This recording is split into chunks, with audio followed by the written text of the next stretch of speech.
माजी नगराध्यक्ष महेश कांदळकर यांनी धनुष्यबाण चिन्हावर मागची 5 वर्ष नगरपालिकेमध्ये नगराध्यक्ष म्हणून कार्यकाल पूर्ण केला आणि नगराध्यक्ष कार्यकाल पूर्ण होतात ते पक्षाच्या कार्यक्रमातनं पक्षाच्या शिवसेनेच्या शाखेतनं गायब झाले आणि गायब झाल्यानंतर ते आता ज्या पक्षात गेले त्या गद्दार पक्षांच्या पक्षात जाऊन त्यांनी स्वतःची आधी गद्दारी त्या ठिकाणी सिद्ध केली।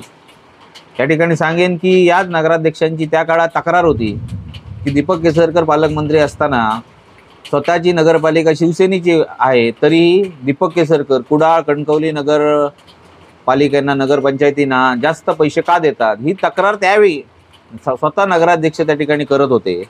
आणि गेली 3 वर्ष या मतदारसंघात पालकमंत्री रवींद्र चव्हाण आहेत त्यांच्याकडे त्यांनी सीओंची तक्रार केली, खासदार नारायण राणेंकडे सीओंची तक्रार केली। मग या तक्रारीनंतर या 2-2.5 वर्षात या सीओंवर काय कारवाई झाली? आणि जे नगराध्यक्ष या ठिकाणी सीओंची तक्रारीचा गोष्ट घेऊन लोकांमध्ये जात आहे, मुळात आधी नगराध्यक्ष महेश कांदळकर यांच्या कार्यकालात आलेल्या एकाही सीओशी त्यांचं त्या ठिकाणी पटलेलं नाही। नगरपालिकेच्या कर्मचाऱ्यांशी त्यांचं पटत नव्हतं, नगरपालिकेच्या शिपायांशी त्यांचं पटत नव्हतं। त्याच्यामुळे नगराध्यक्ष महेश कांदळकर यांना स्वतःचे नगराध्यक्ष काळात असलेले अधिकार प्रशासन चालवण्यासाठी काय करायला लागतं हेच मुळात समजलेलं नाही। आणि नगराध्यक्षांना असं माझं म्हणणं आहे की गेले 3 वर्ष या ठिकाणी BJPचे पालकमंत्री आहेत, केंद्रात नारायण राणे मंत्री होते, आता पण ते मंत्री म्हणून निवडून आले, तर मला त्यांनी सांगावं की या मालवण नगरपालिकेकडनं मालिकेसाठी तुम्ही किती निधी या मालवण नगरपालिकेसाठी तुम्ही आणलात, किती पाठपुरावा केलात।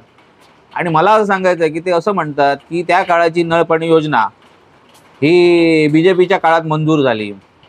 मी मुळात सांगतो की मंत्रालय स्तरावर प्रशासनामध्ये काम करत असताना त्या ठिकाणी त्या मतदारसंघाच्या आमदाराच्या मागणीवरच त्या ठिकाणी योजना किंवा त्या ठिकाणचे जे काही प्रकल्प असतील हे मंजूर होतात, निधी मंजूर होतात। एकनाथ शिंदे असं म्हणणं आहे की एकनाथ शिंदेच्या काळात ही वर्क ऑर्डर झाली, तर मुळात मला असं म्हणणं आहे की मुख्यमंत्री एकनाथ शिंदेने ज्यावेळी मुख्यमंत्री झाले गेल्या 2 वर्षात, त्या 2 वर्षात तुम्ही नगर विकासमधनं या मालवण परिषदेसाठी किती निधी आणलात, किती निधी आला? जो आमदार वैभव नाईक आमचे मुख्यमंत्री उद्धव ठाकरे असताना या मालवण नगरपालिकेला 12 ते 15 कोटी रुपये निधी या ठिकाणी आणला, 5 कोटी रुपये ॲक्वेरियमसाठी आणला, 43 कोटीची नळपाणी योजना आणली, भाजी मार्केट असेल, फायर स्टेशन असेल, आपलं रॉक गार्डनमधलं म्युझिकल फाउंटन असेल, असे अनेक कामांना या ठिकाणी आमदार वैभव नाईकांनी निधी आणला। आणि आज मालवण शहरातले रस्ते हे सगळे रस्ते या ठिकाणी चकचकीत दिसतात, रस्ते सुस्थितीत दिसतात, याचं सगळं श्रेय आमदार वैभव नाईक यांना जातं।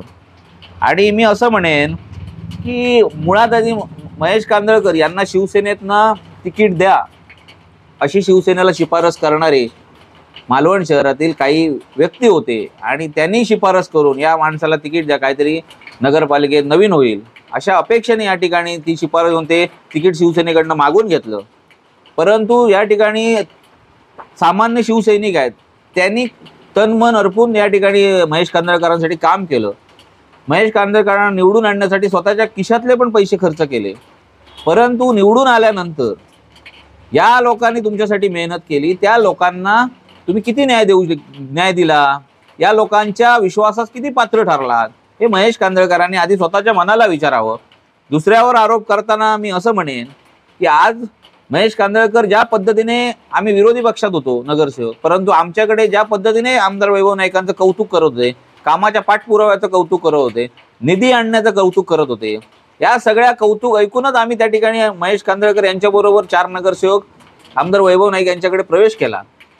पण प्रवेश केल्यानंतर जे कौतुक आम्ही आमदार वैभव नाईकांचं ऐकत होतो त्याला ते पात्र ठरले आणि आमच्या सगळ्या नगरसेवकांना निधी देण्याचं काम, आमच्या सगळ्या नगरसेवकांना या ठिकाणी मान सन्मान देण्याचं काम, आमच्या सगळ्या नगरसेवकांना या ठिकाणी चांगला काम करण्याची संधी निर्माण देण्याचं काम हे आमदार वैभव नाईक यांनी केलं। परंतु आम्ही ज्यावेळी यांच्या पक्षात आलो त्यावेळी मात्र नगराध्यक्षांच्या स्वभावाबद्दल आम्हाला जे वाटत होतं पूर्वी त्याच्या उलट या ठिकाणी आम्हाला या नगराध्यक्षांबाबत जाणवू लागलं।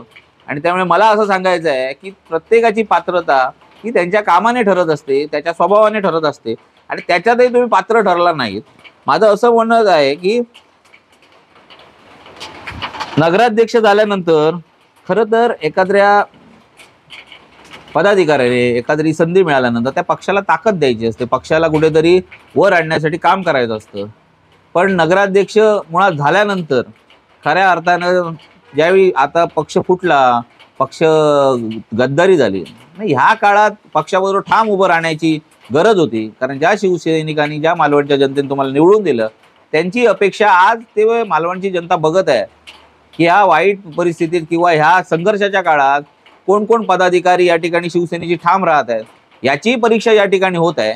पण ह्याही ठाम राहण्याच्या परीक्षात पक्षाच्या मागे संघर्षात उभं राहण्याची तुमची या ठिकाणी कुवत नाही आणि तुम्ही यातही या ठिकाणी पण तुम्ही अपयशी ठरलात किंवा पात्र ठरत नाही.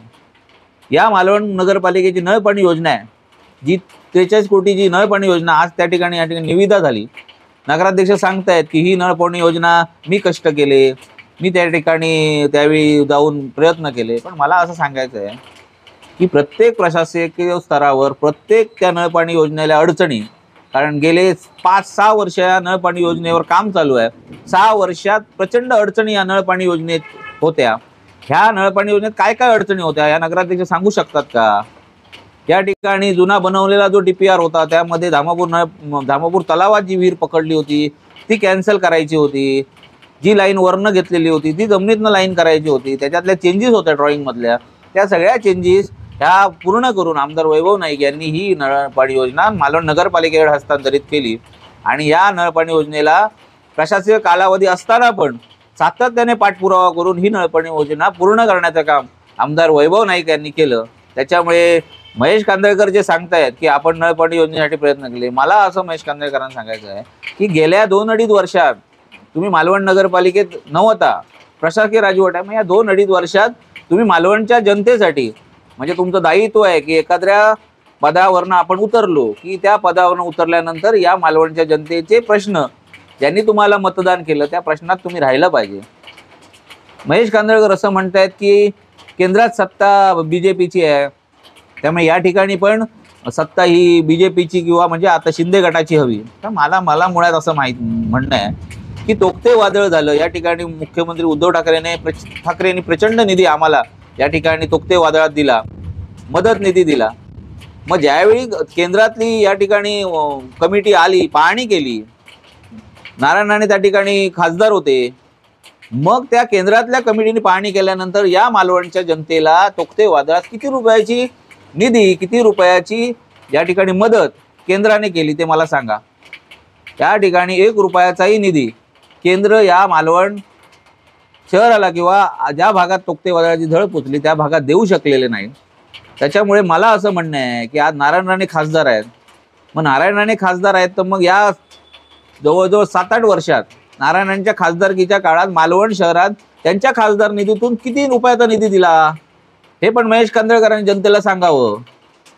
किती रुपये त्या ठिकाणी मालवण जनतेसाठी एक जाणीव, या मालवण जनतेच्या मतदानाची जाणीव ठेवून देण्यात आला, तो महेश कांदळकरांनी सांगावं.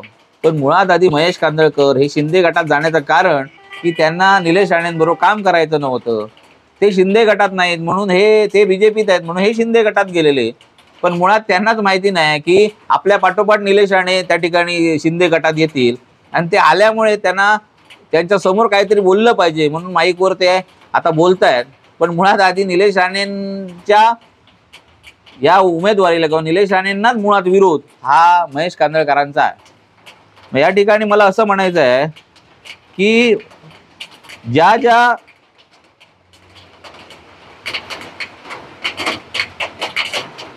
ज्या गोष्टीवर नरेश कांदळकर या ठिकाणी बोट ठेवत आहेत, म्हणजे आता आपलं रॉक गार्डन आहे, पिंपळ गार्डन आहे, म्युझिकल फाउंटन आहे, त्याची सुस्थितीत नाही आहे, त्याची बिघाडी झालेली आहे, त्या ठिकाणी कोणतं लक्ष नाही आहे. मग मला आधी मुळात असं म्हणायचं आहे की तुम्ही नगराध्यक्ष असताना उमेश हडीकर नावाचे एक चांगला मुलगा या ठिकाणी त्या रॉक गार्डनचा ठेका घेत होता. रॉक गार्डन असेल, या मालवण शहरातील छोटी छोटी सगळी गार्डन असेल, मग पिंपळगडचं गार्डन असेल, मालवण नगरपालिकेच्या सर्व स्मशानभूमी असतील, या सुसज्ज ठेवण्याचं काम उमेश हर्डीकर करत होता आणि चांगलं काम म्हणजे रॉक गार्डनची जी पूर्वीची तक्रार होती, त्यानंतर उमेश हर्डीकरांच्या ताब्यात रॉक गार्डन गेल्यानंतर सुसज्ज रॉक गार्डन, त्या ठिकाणचे चांगले लॉन एरिया, त्या ठिकाणी शिस्त ही उमेश हर्डीकर ठेवत होते आणि त्याचं कौतुकही होत होतं, प्रशासनातही त्याचं कौतुक होत होतं. परंतु स्वतःच्या फक्त वैयक्तिक रागापोटी त्यांनी त्या उमेश हर्डीकरकडनं ते रॉक गार्डनचा ठेका काढून घेतला. तुमच्या काळात तुम्ही त्यांना त्रास दिला आणि त्यामुळे या सगळ्या रॉक गार्डनची किंवा या सगळ्या गार्डनची जी परिस्थिती आता निर्माण झालेली आहे, त्याची जबाबदार हे तुम्हीच आहात. कारण जर तुम्ही त्यांना स्वतःच्या राजकीय द्वेषापोटी जर त्या ठेक्यातनं बाहेर केलं नसतं, तर आज ते हे सर्व गार्डन, या सगळं स्मशानभूमी त्या सुस्थितीत असल्या असत्या, म्युझिकल फाउंटन सुस्थितीत असल्या असत्या. त्यामुळे याला जबाबदार आता प्रशासनाच्या वर या ठिकाणी आरोप करण्यात काही अर्थ नाही. कचरा टेंडर जे आम्ही मागच्या वेळी एक DPR बनवलेला आणि त्यामध्ये 32 कामगार कचरा टेंडरसाठी घेतले होते. मालवण शहरात घरोघरी ढकल गाड्या जाऊन त्या ठिकाणी स्वच्छता होत होती आणि एक चांगला पॅटर्न आम्ही तयार केलेला. तर तो पॅटर्न चांगला चालत असताना स्वतःच्या फक्त मोठेपणासाठी त्या ठिकाणी 32 कामगारांचे 15 कामगार करून त्या कचऱ्याच्या ठेक्याचा किंवा कचऱ्याच्या त्या कामाचा पूर्ण बट्ट्या बोळ लावण्याचं काम मुळात आधी तुम्ही केलं आणि तुम्ही तेव्हा वल्गना केलेल्या, मी 15 कामगारात काम करून दाखवतो आणि नंतर ज्यावेळी कचऱ्याची बोंबाबोंब व्हायला लागली तेव्हा त्यातून पडता काळ घेतला, पडता पाय काढला. त्यामुळे या सगळ्या मालवण शहराच्या गोष्टींना ज्या काही तुम्ही सांगताय, जनतेला दाखवताय, त्यामध्ये सत्तेवर असताना पण तुम्ही अपयशी ठरलात आणि सत्तेतनं बाहेर पडल्यानंतर जी तुमची जबाबदारी होती त्या जबाबदारीत पण तुम्ही अपयशी ठरलात. पण आता तुम्हाला मला असं सांगायचं आहे की खरोखरच तुम्हाला वाटत असेल की तुम्ही बोलता ते बरोबर आहे आणि तुम्ही जे काही विकास कामांच्या गोष्टी सांगताय त्या बरोबर असं असेल, तर मला वाटतं येणाऱ्या निवडणुकीत नगरपालिकेच्या धनुष्यबाणाच्या चिन्हावर तुम्ही उभं राहा, तिकीट मिळवून दाखवा.